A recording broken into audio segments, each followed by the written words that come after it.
Hello guys, in this video I'm going to show you how to set notifications on the Komoot application.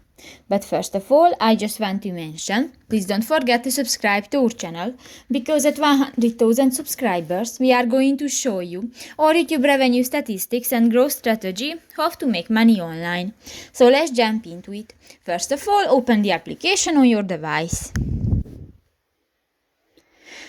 Go to the profile icon next to the record button at the lower side of the screen, and here go to the settings icon at the upper side of the page. Go to the first option, the notifications, and here you can find different notifications, the email and push notifications, and you can select how to give different notifications. For example, click to the mail or the phone button, and if it will be blue, you give notifications. So that's pretty much it for this video, guys. See you in the next one. Bye bye.